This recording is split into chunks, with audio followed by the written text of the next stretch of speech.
In today's video, I'm going to show you how to unlock Photo Vault app without password.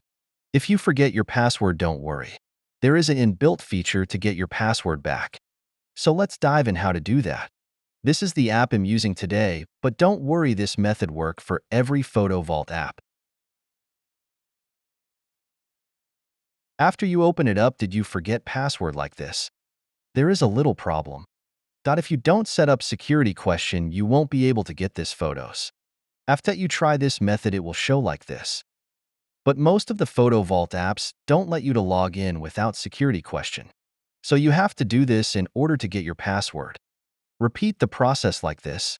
Type 1122 3344.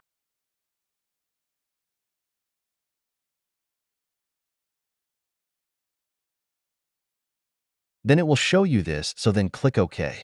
It will ask your security question and type it here. After click OK, it will show your password. Now type it here like this.